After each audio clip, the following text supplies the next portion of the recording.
Boa noite, amada igreja. É uma alegria estarmos juntos para darmos continuidade à exposição da carta de Tiago. Já nos aproximamos, nos direcionamos ao fim da carta. Essa é a 27ª mensagem, pela graça e misericórdia do Senhor. Abram a palavra do Senhor então na carta de Tiago, capítulo 5. Hoje nós vamos considerar os versos de 4 a 6. Tiago, capítulo 5, versos de 4 a 6.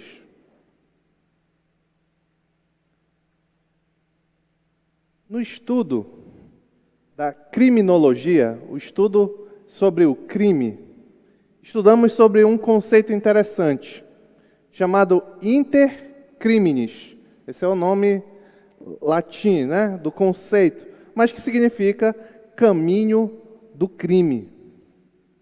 Essa expressão é utilizada referindo-se às fases de um crime, sendo que as etapas são as etapas que o agente percorre para que o crime possa ser praticado, o agente do crime, logicamente, para que o crime possa ser praticado e consumado. E esse intercrimes ocorre por meio de duas fases. A fase interna e a fase externa. A fase interna é aquela que aquele que intenta cometer o crime, ele tem a vontade, ele idealiza o crime e faz o planejamento para então cometer o crime. Já a fase externa é aquela que o agente adquire os itens que serão necessários para a prática do crime em si e também a prática do crime em si. Por exemplo, um homem de nome José tem um grande desafeto por um homem chamado Henrique e decide matar Henrique. Após tomar tal decisão, que é a fase interna, José compra uma arma de fogo, que é o início da fase externa. E então ele aborda Henrique na rua e dispara um tiro a queima-roupa, matando Henrique. É a consumação, o fim da fase externa.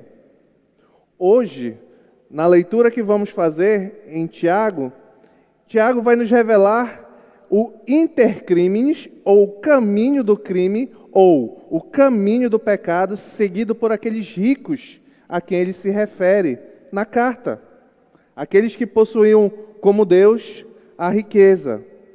Os ricos, segundo Tiago, não cometeram um crime perfeito, deixaram um rastro de podridão atrás de si. E é isso que nós vamos ver nesta noite. Tiago, capítulo 5, versículos 4 a 6, vamos enfim ler a palavra do Senhor. Vejam, o salário dos trabalhadores que ceifaram seus campos e que vocês retiveram com fraude está clamando contra vocês. O lamento dos ceifeiros chegou aos ouvidos do Senhor dos Exércitos. Vocês viveram luxuosamente na terra, desfrutando prazeres, e fartaram-se de comida em dia de abate. Vocês têm condenado e matado o justo, sem que ele ofereça resistência. Oremos ao Senhor. Pai querido, obrigado pela Tua palavra, Senhor. Que Teu Espírito Santo me use como instrumento nessa noite, Senhor, para trazer a Tua mensagem, a mensagem de transformação, edificação, Senhor, para a Tua Santa Igreja. É o que eu te peço em nome de Jesus. Amém. O tema do pano de fundo no início do capítulo 5, que já é a nossa segunda mensagem no capítulo 5, foi introduzido por Tiago, volta um pouquinho, lá no capítulo 1, verso 10. E o problema é o fruto da confiança nas riquezas. Olha que Tiago diz, quando ele introduz o assunto. Já vimos que o Tiago introduz o assunto no início da carta e depois ele vai tratar mais detidamente. Esse tratamento detido nós estamos vendo aqui no capítulo 5, mas ele introduziu aí nesse verso, Tiago, capítulo 1, verso 10. E o rico deve orgulhar-se caso passe a viver em humildade, porque o rico passará como a flor do campo. Lembre que vimos também que Tiago escreveu essa epístola a cristãos que saíram do judaísmo, foram convertidos a Cristo Jesus e por isso começaram a ser perseguidos, expulsos de suas casas, explorados, mandados aos tribunais. E lembrem-se também que a quem Tiago se dirige não são aos ricos. Por mais que ele esteja tratando dos ricos, desses ricos que nós vamos ver, ele não se dirige aos ricos, mas ele se dirige às pessoas que foram exploradas, arrastadas, difamadas, unicamente por se converterem e serem convertidas a Cristo Jesus. A causa de muito desse sofrimento que aqueles cristãos passavam estava justamente nesses homens a quem Tiago chama de ricos. Na última mensagem aqui, quando consideramos versos de 1 a 3 do capítulo 5, Tiago encoraja a igreja, destacando que sobre esses homens viria ainda desgraça. Hoje, vamos conhecer a razão dessa desgraça e a natureza desses ricos a que Tiago se refere. Então, o primeiro ponto, o primeiro passo, o primeiro rastro deixado no caminho do crime, no caminho do pecado por esses ricos, foi o roubo. Vamos ver lá no verso 4. Lê novamente, Tiago, capítulo 5, verso 4. Vejam o salário dos trabalhadores que ceifaram seus campos e que vocês retiveram com fraudes. Está clamando contra vocês. O lamento dos ceifeiros chegou aos ouvidos do Senhor dos Exércitos. Agora, sim, conseguimos entender mais claramente por que Tiago é tão duro com esses ricos, a quem ele confronta na carta. Por que ele era tão duro? Porque Tiago não estava se referindo aqui somente à pessoa que tinha posses. Eram pessoas que tinham posses, mas não tinham adquirido essa posses, ou não tinham a manutenção das posses de forma, digamos, entre aspas, normal. O Tiago está apontando que essas pessoas, para serem ricas, ou para manterem as suas riquezas, deixavam um rastro de podridão atrás deles. Agora, Tiago conduz então os leitores, aos destinatários, ao campo de mostrar as injustiças que os pobres sofreram, aqueles pobres que eram os destinatários finais da carta, sofreram na mão daqueles ricos, a quem Tiago bate tão fortemente. Possivelmente, terminou ali naquele contexto a estação da colheita. Os campos estavam vazios. Os celeiros dos ricos estavam repletos dos frutos da terra. Muito provavelmente, aos leitores da epístola, estivessem entre eles aqueles que trabalharam, serviram nesses campos que foram trabalhados para enriquecer mais os celeiros dos ricos. Por isso que Tiago vai fazer referência aos ceifeiros do campo.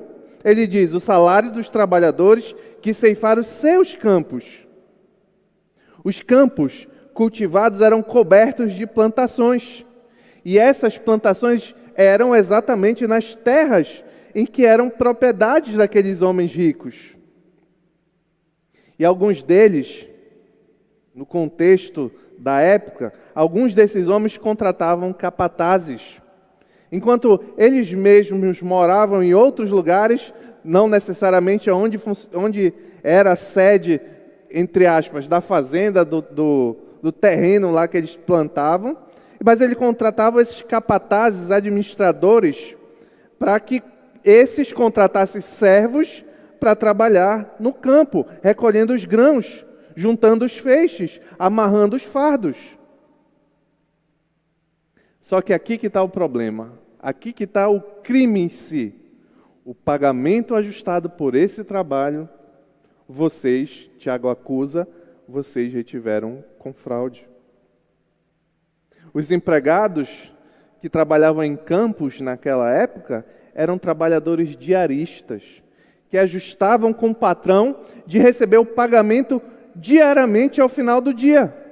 Daí vem a palavra diarista. No Antigo Testamento, essa prática, curiosamente, é chamado de jornaleiro. Quando eu li isso no Antigo Testamento, eu disse assim, jornaleiro? Não, peraí, eu vou ter que pesquisar o que é isso.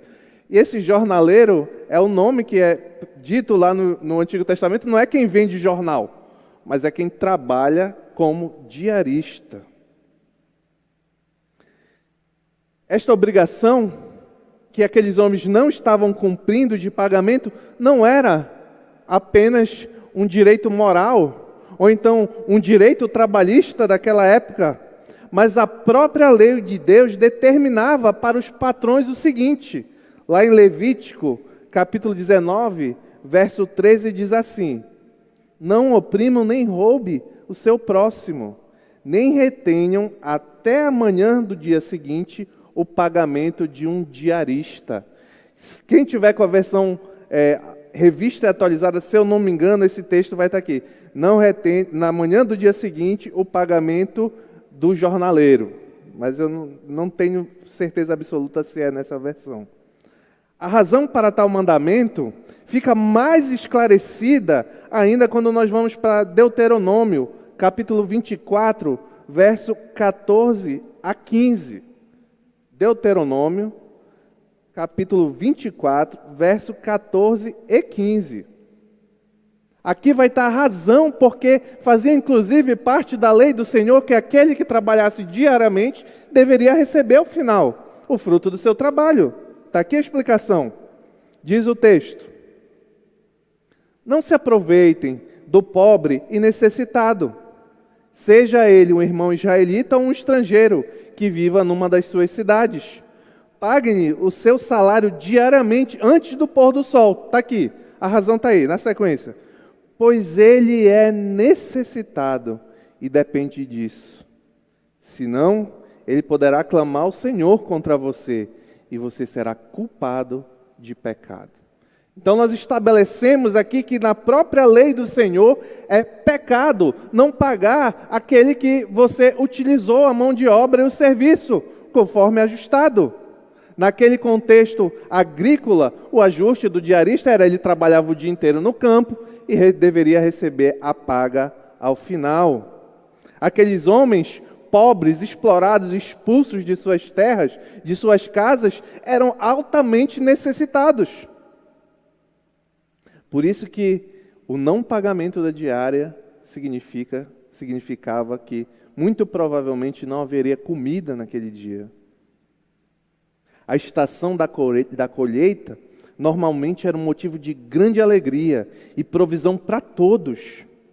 Mas aqueles trabalhadores, aqueles cristãos, nossos irmãos, expulsos e perseguidos, tinham que lidar com as angústias da incerteza de que os acordos feitos com eles seriam cumpridos ou não. Por isso o texto diz lá, e volte para o versículo 4 do capítulo 5, por isso que o texto finaliza dizendo, esse verso finaliza dizendo, está clamando contra vocês. Eles estão, e aqui eu ajustando, eles estão clamando contra vocês. Aqueles destinatários de origem judaica conheciam a promessa de Deus que havia lançado sobre o rico, que se vale do serviço do seu próximo. Eles conheciam. Olha o que diz o profeta Malaquias, capítulo 3, verso 5. É muito interessante esse texto, meu irmão, para entender a seriedade desse pecado aqui praticado. Olha esse texto, Malaquias, capítulo 3, verso 5. Eu virei, diz o Senhor, eu virei a vocês trazendo juízo, sem demora. Testemunharei contra feiticeiros, contra adúlteros, contra os que juram falsamente e contra aqueles que exploram os trabalhadores em seus salários, que oprimem os órfãos e as viúvas e privam os estrangeiros dos seus direitos. Não têm respeito por mim, diz o Senhor dos Exércitos. É interessante como o profeta Malaquias, como o Senhor, na verdade, né, por meio do profeta Malaquias, coloca esse pecado, esse crime, esse rastro deixado por aqueles homens de explorar os trabalhadores num rol de pecados terríveis. na mesma condição dos feiticeiros, dos adúlteros, dos que juram falsamente. Sobre esses virá o juízo do Senhor, diz o Senhor dos Exércitos. Não havia ninguém para defender aqueles homens, a não ser o Senhor dos Exércitos. Curioso que os dois autores tratam da mesma designação ao Senhor. O clamar daqueles homens pelo que estava acontecendo com ele, dos pobres cristãos, chegou aos ouvidos do Senhor dos Exércitos. E é curioso, e não sem razão, essa expressão usada por Tiago de Senhor dos Exércitos. Na Escritura Sagrada, muito da personalidade, muito do que nós conhecemos do Senhor, nós destacamos pela designação que Ele mesmo se dá, pelos nomes do Senhor. E um desses nomes na Escritura é Senhor dos Exércitos. E Senhor dos Exércitos é curioso, porque é um termo que é comumente usado no Antigo Testamento, mas no Novo Testamento só aparece 2 vezes. Romanos, capítulo 9, versículo 29, quando Paulo cita o profeta Isaías, ou seja, ele usa essa expressão porque ele está citando um texto do Antigo Testamento, e aqui, no texto que nós estamos considerando. Por que Tiago usa essa expressão, Senhor dos Exércitos? O que significa?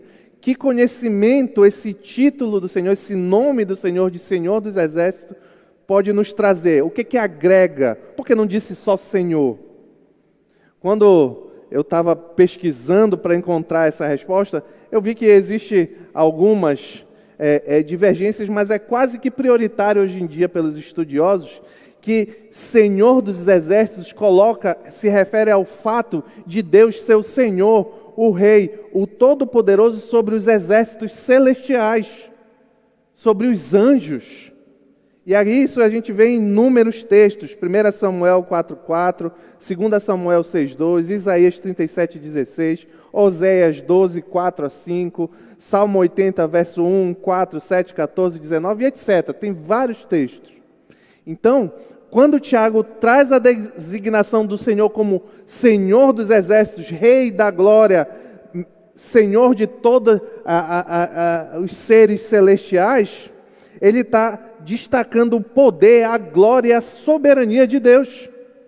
Porque é a esse Deus Todo-Poderoso que chegou o clamor daqueles homens.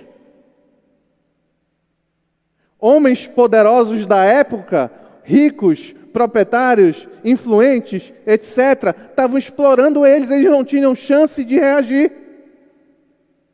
Mas por eles tinha alguém que era muito maior e muito mais poderoso, o Senhor dos Exércitos, o Deus celestial. Que conforto Tiago quer trazer ao coração daqueles homens. Eles sabiam que poderiam sofrer o que fosse, mas o clamor deles chegou ao Senhor dos Exércitos. A riqueza em si não é um mal. Porém, o mal é o que se faz para adquiri-la. Desonestidade, corrupção. Cuidado, meu irmão, cuidado. Nada está velado diante do Senhor. Nada está escondido diante do Senhor dos exércitos. Os olhos deles estão em todos os lugares. O problema aqui nunca foi sobre a riqueza em si.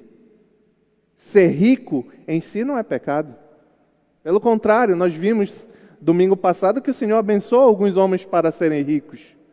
O problema aqui é o que esses homens fazem para ser ricos ou o que eles fazem para continuarem ricos. Isso é uma lição muito grande em nosso tempo, em nosso contexto, onde nós somos, desde a mais tenra idade, empurrados a viver uma busca de satisfação pelos nossos desejos materiais. Nós, desde pequeno, quando vamos para a escola, você tem que ter uma boa profissão, que você ganha bem, para você comprar isso, para você comprar aquilo, para você ter dinheiro, para você ter... E aquilo mesmo que ninguém diga conscientemente, mas subconscientemente, vai tomando conta do nosso coração. Quer ver algo que mostra como o nosso coração é enganoso? É um crime aqui que é terrível. Terrível. E nós brasileiros temos o hábito terrível de cometê-los. Sonegar imposto. Sonegar imposto é um exemplo. Eu prefiro descumprir a lei. A própria palavra diz que nós devemos cumprir a lei até quando ela não confronta as Escrituras. Eu prefiro descumprir a lei para ficar com, ficar com a minha renda, o meu dinheiro, etc. É só um exemplo. A questão que nós devemos pensar é o que nós fazemos por dinheiro. Você pode ser alguém que tem seu coração nas riquezas, mesmo se você não tiver muito dinheiro. Você pode ter muito dinheiro e não ter o coração nas riquezas, e você pode ter pouco dinheiro ou quase nada de dinheiro e ainda assim seu coração está nas riquezas. Não tem a ver com o quanto, mas tem a ver com o que você leva no coração. Se você que está aqui nessa noite é um empresário, como você tem tratado seus empregados? Tem dado um jeitinho aqui, um jeitinho ali de ajustar? Ou até mesmo os empregados domésticos, se você possui? Não, vamos fazer assim. Eu não assino isso aqui e tudo mais. Ninguém vai sair perdendo. A pessoa está necessitada, como aqueles diaristas. Ela aceita. Mas será que isso reflete o caráter do cristão? O cristão deve ser honesto e justo no trato com os empregados. Deve ser honesto e justo nos negócios. Não carregar no coração um desejo em que você é dominado pelo dinheiro. E que o valor que você adquire ou que você deixa de gastar é mais importante do que seus princípios.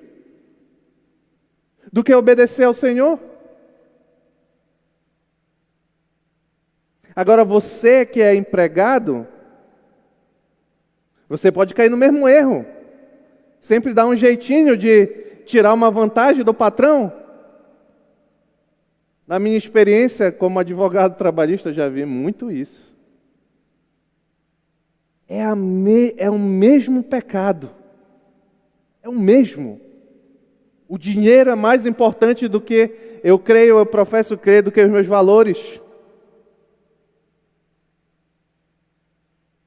Mas também, para você empregado que não tem esses hábitos pecaminosos, mas é explorado, vive em situação difícil, maltratado pelo seu empregador, clame ao Senhor dos Exércitos. E chegará até Ele o clamor. E é bom saber que este Senhor que é justo e fiel ouve o clamor daqueles que o buscam.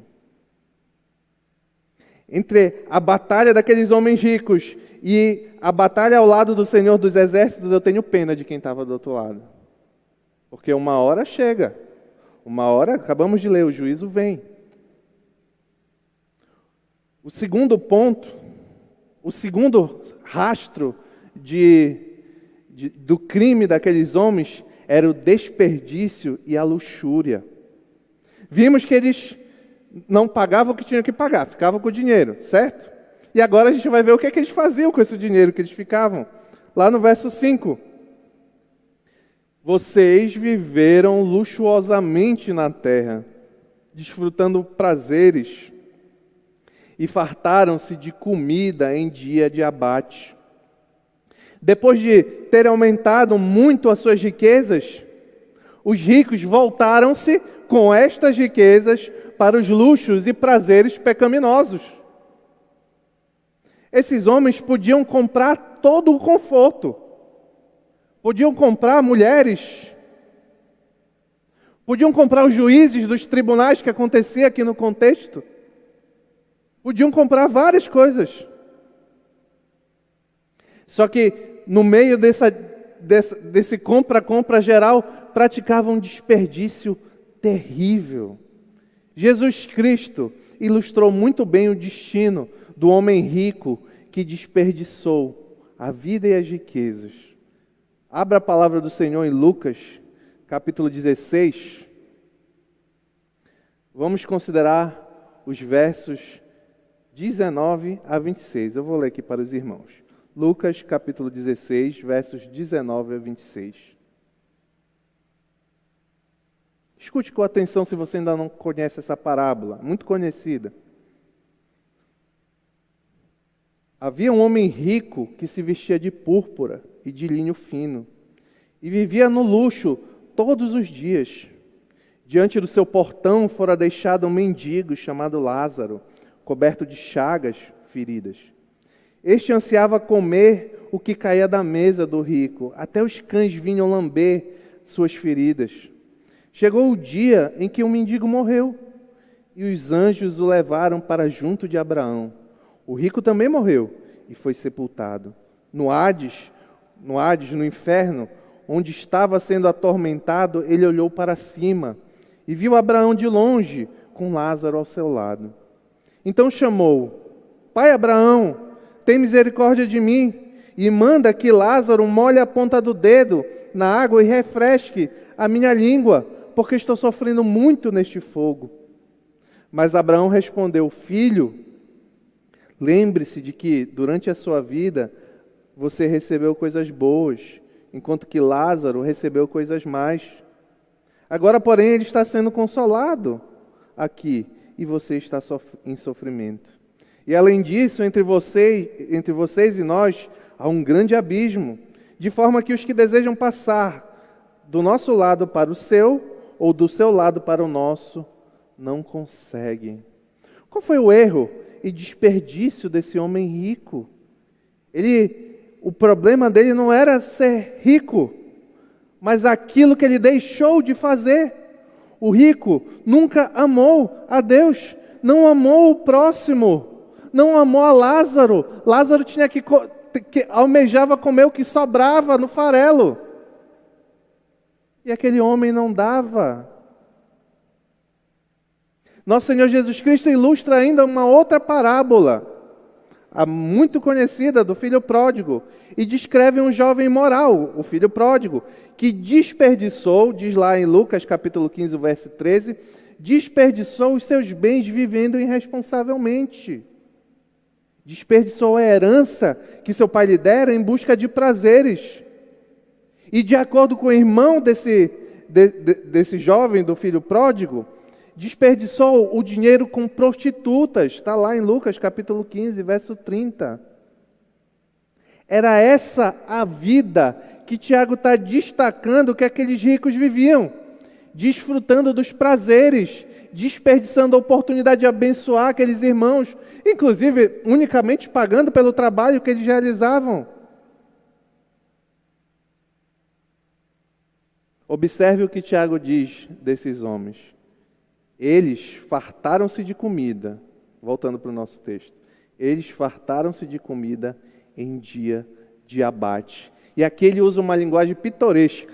Tiago compara aqueles homens com animais domésticos, que se empanturravam diariamente, sem saber que no final era para engordar e ser abatido.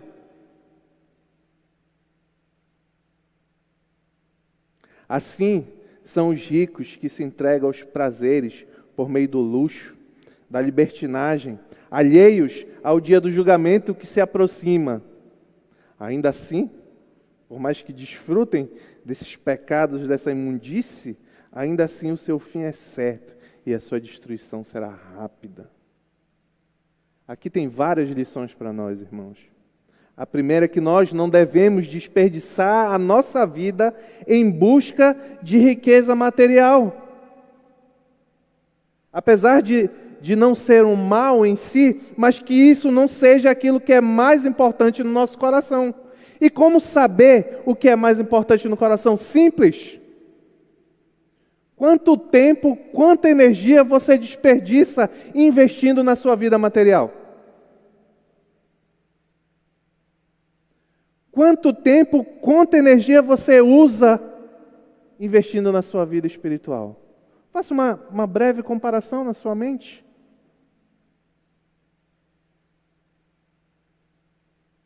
Eu penso que é muito difícil fazer essa autoavaliação. Vai nos mostrar como muitas vezes, apesar de afirmarmos que é assim, vamos ver que na prática é assado, é diferente. As riquezas são um perigo. Cuidado com o que você deseja. Cuidado, vou repetir, cuidado com o que você deseja. Porque quanto mais rico, parece que abre uma enormidade de possibilidades pecaminosas diante de nós. Aqui o pobre vai ter alguma vantagem quanto ao rico, em alguns aspectos. Aquele que tem tudo ao alcance de sua mão é muito mais tentado de gastar o dinheiro com prostituição, de gastar o dinheiro com exploração de trabalhadores, de despender a sua energia e o seu poder econômico na sua satisfação pessoal, em não ter tempo para servir o próximo, já que você tem tudo para ser servido. É por isso, eu creio, aqui já é um entendimento pessoal, que muitas vezes homens santos e justos não vivem em condição melhor. Por que eu digo que eu creio nisso? Porque o objetivo de Deus para o crente não é prosperidade, como muitas igrejas mentem por aí. O objetivo de Deus para o crente é santidade, vitória contra o pecado. E Ele conhece os seus. Eu não sei, meus irmãos, provavelmente se um dia, na minha juventude, ainda sou jovem, mas quando eu era mais jovem um pouco, todo mundo ri. Se eu fosse mais jovem um pouco, quando eu era mais jovem um pouco, eu tinha muito desejo de ser milionário. Eu queria muito ser milionário, jogava na Sena, a minha única oportunidade era essa. E eu jogava na Sena. Glória a Deus que eu não ganhei. Glória a Deus que eu não ganhei, porque se eu ganhasse, eu estava morto certamente. O Senhor, o objetivo do Senhor, e consequentemente deve ser o nosso, é que nós andemos em vitória contra o pecado. E não que nós tenhamos oportunidade de satisfazer as nossas próprias concupiscências, nosso próprio desejo, a nossa luxúria. O terceiro rastro deixado por aqueles homens é o homicídio. Está lá no verso 6. Vocês têm condenado e matado o justo, sem que ele ofereça resistência. Já haviam deixado um rastro de roubo para desfrutar da luxúria, dos prazeres que o dinheiro pode dar, e agora Tiago revela que eles deixavam também um rastro de morte. Diz, acabamos de ler, vocês têm matado e condenado o justo. Mas o que o texto quer dizer com matado? Será que ele está se referindo literalmente, eles iam lá e matavam os pobres, ou figurativamente? Aqueles ricos, o que importa para nós é que eles eram culpados de homicídio direto ou indiretamente. E eles matavam homens que eram incapazes de se defender, como diz o texto. Isso aqui fica bem claro de entender o que refere a esse matado. Nós acabamos de ler no primeiro ponto. O rico que deixa de pagar o salário do trabalhador, por exemplo, está o privando de ganhar o pão. Indiretamente, está cometendo homicídio. Quem vive sem comida?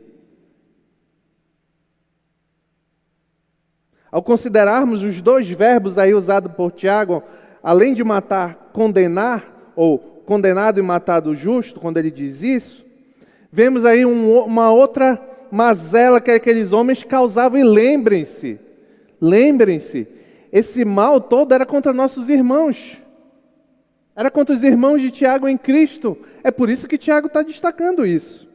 Porque o condenar é anexado aí a essa frase, porque eles também levavam aos tribunais para expulsá-los da terra, para tomar posse da propriedade deles, compravam juízes.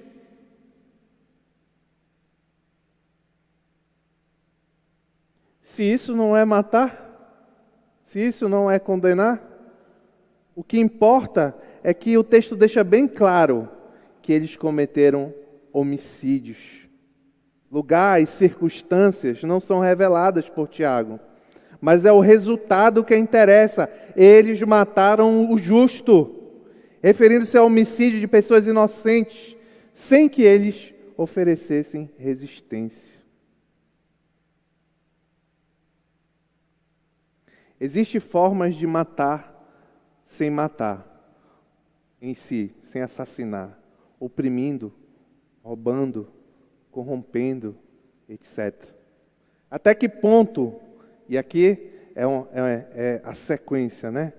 Até que ponto nós somos capazes de percorrer para alcançar os nossos desejos? Até que ponto você, eu, somos capazes, o que nós estamos dispostos a fazer para a nossa satisfação pessoal? O que você, meu irmão, o que você, minha irmã, está disposto ou disposta a fazer para que os seus objetivos materiais sejam satisfeitos? Até onde você vai? Concluindo, é terrível o rastro de crimes deixado por aqueles homens.